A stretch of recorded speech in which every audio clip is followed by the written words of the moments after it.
민사소송에서 이겼다고 해서 바로 돈을 받을 수 있는 것은 아닙니다. 상대방에게 집행할 수 있는 재산이 없어서 승소 판결을 받았는데도 불구하고 실제로 회수하지 못한 경우도 많습니다. 그래서 소송을 검토할 때는 반드시 이 부분까지 함께 고려하셔야 합니다.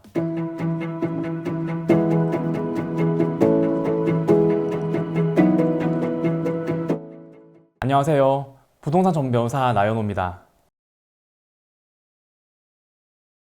오늘은 조금 솔직한 이야기를 드리려고 합니다. 바로 민사소송에 관한 이야기인데요. 상담을 하다 보면 이 정도면 소송을 해도 될까요? 라는 질문을 정말 많이 받습니다. 하지만 이 질문에 제가 바로 소송을 권해드린 경우는 그리 많지 않고요. 오히려 이 사건은 소송까지 가지 않는 것이 더 좋겠습니다 라고 말씀드린 경우가 더 많습니다. 오늘 영상에서는 실제 상담 경험을 바탕으로 어떤 민사사건이 소송으로 가면 오히려 부담이 될 수 있는지, 그리고 어떤 경우에 소송을 신중하게 검토해야 하는지에 대해서 살펴보겠습니다. 지금 민사소송을 고민하고 계시는 분들은 오늘 영상을 끝까지 시청해주기 바랍니다. 요즘은 과거에 비해서 법원의 문턱이 많이 낮아지다 보니까 생각보다 많은 분들이 민사소송을 가볍게 생각하시는 것 같습니다.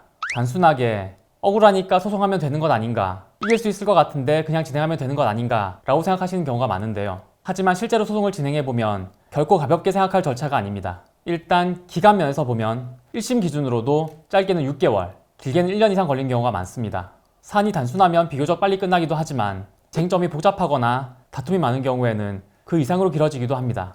특히 감정이나 증인신문이 필요한 사건이라면 절차가 더 길어질 수도 있고요.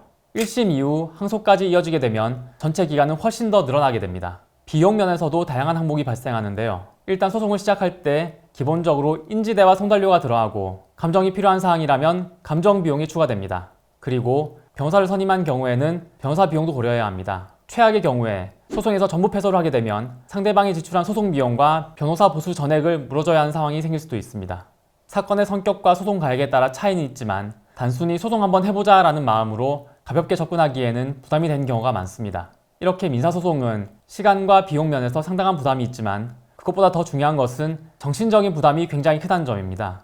소송은 단순히 서류만 제출하고 끝난 절차가 아니라 확정 판결이 날 때까지 계속해서 대응해야 하는 과정의 연속인데요. 재판 기일에 맞춰 변론을 준비해야 하고 상대방의 주장을 확인해서 반박해야 하며 결과가 나올 때까지 지속적으로 신경을 써야 합니다. 이 과정에서 스트레스를 크게 느끼시는 분들도 많고 일상생활에 악영향을 끼치는 경우도 적지 않습니다.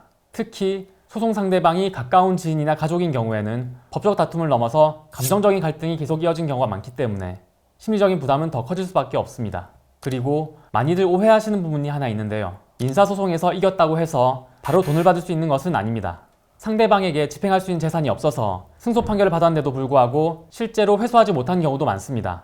그래서 소송을 검토할 때는 반드시 이 부분까지 함께 고려하셔야 합니다. 결론적으로 소송에서 이길 수 있는지만을 검토할 것이 아니라 이 소송을 하는 것이 정말 맞는 것인지에 대해서도 면밀하게 검토하셔야 합니다. 제가 상담에서 자주 접하는 민사사건 유형에는 몇 가지 공통적인 특징이 있습니다. 첫째, 지인 간의 금전 분쟁입니다. 친구나 가까운 지인에게 돈을 빌려줬는데 돌려받지 못하는 경우인데요. 법적으로는 비교적 단순해 보일 수 있지만 소송이 진행되는 과정에서 관계가 완전히 단절되는 경우가 많고 감정적인 소모도 상당히 큽니다. 둘째, 가족 간 분쟁입니다. 상속이나 재산 문제로 갈등이 생기는 경우인데요. 이런 사건은 단순히 결과의 문제가 아니라 관계 자체가 회복하기 어려운 수준으로 악화되는 경우가 많습니다. 그래서 소송의 승패와 관계없이 결과적으로 더 큰 부담을 남긴 경우도 적지 않습니다. 셋째, 부동산 관련 민사 분쟁입니다. 계약 해지, 보증금 반환, 명도 문제 등인데요. 이 경우는 앞에서 말씀드린 지인 간 분쟁이나 가족 간 분쟁보다는 소송을 할 실익이 큰 경우가 많지만 실제로는 소송 전 협의를 통해서 더 빠르고 원만하게 해결되는 경우도 상당히 많습니다. 그래서 이런 사건들을 상담할 때는 단순히 법적으로 이길 수 있는지 뿐만 아니라 이 사건을 소송으로 가져가는 것이 적절한지까지 함께 검토하게 됩니다. 이러한 이유로 저희 사무실에서는 법적 분쟁이 있는 상황에서 민사소송을 바로 권해드리기보다는 먼저 협의나 조정을 통해 해결할 가능성이 있는지 여부를 적극적으로 검토해드리고 있습니다. 실제로 상담을 진행해보면 처음에는 무조건 소송을 해야겠다고 생각하고 상담 요청하신 분이라도 사건 내용을 하나씩 정리해보면 협의로 해결이 가능한 경우도 상당히 많습니다. 예를 들어 금전 분쟁의 경우에도 바로 소송을 진행하기보다는 내용 증명을 통해 변제 의사를 확인하거나 분할 반환 조건을 조율하는 방식으로 해결되는 경우가 있습니다. 부동산 분쟁의 경우에도 서로의 입장을 정리해보면 일정 기간을 두고 정리하거나 일부 금액을 조정하는 방식으로 합의가 이루어지는 경우도 적지 않은데요. 이런 방식은 소송보다 소요기간도 훨씬 짧고 당사자 입장에서도 부담이 적습니다. 특히 가까운 지인이나 가족 간 분쟁의 경우 소송으로 가게 되면 관계 자체가 완전히 단절된 경우가 많고 소송이 끝난 이후에도 감정이 남아 장기간 갈등이 이어진 경우도 있습니다. 그래서 이런 사건일수록 소송은 더 신중하게 접근할 필요가 있습니다.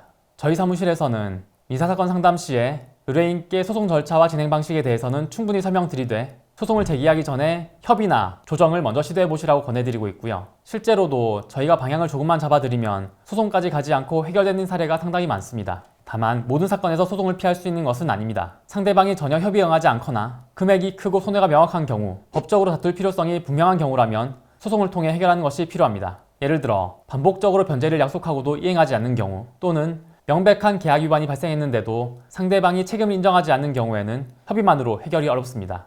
이런 경우에는 소송을 통해 권리를 확보하는 것이 현실적인 방법이 됩니다. 실제로 소송을 진행하게 되면 소장 제출, 변론기일 진행, 사건에 따라서는 판결 이후에 강제 집행까지 진행해야 하는 상황이 생기기도 합니다. 따라서 소송을 결정한다는 것은 단순히 진행한다는 의미를 넘어서 일정 기간 동안 지속적으로 대응해야 하는 절차를 감수하는 것임을 염두에 두셔야 합니다. 이러한 부분을 충분히 설명드린 이후에도 의뢰인께서 소송 진행을 원하시는 경우에는 비로소 사건을 수임하게 되는데요. 일단 사건을 수임한 이후에는 사건의 쟁점을 명확히 정리하고 최대한 유리한 결과를 얻을 수 있도록 전략을 세워서 끝까지 책임있게 대응하고 있습니다. 소송은 가급적 신중하게 접근하는 것이 좋지만 일단 진행하기로 결정했다면 그때부터는 제대로 준비하고 전문가와 함께 철저히 대응하는 것이 중요합니다.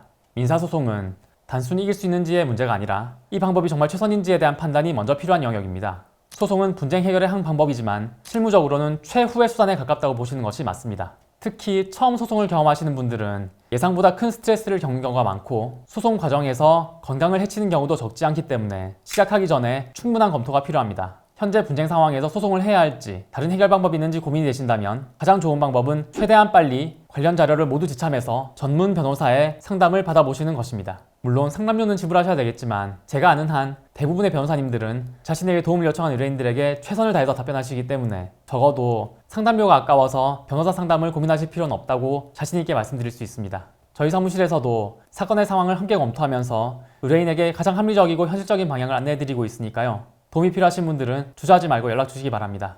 그럼 다음에 또 좋은 영상으로 찾아뵙겠습니다. 시청해주셔서 감사합니다.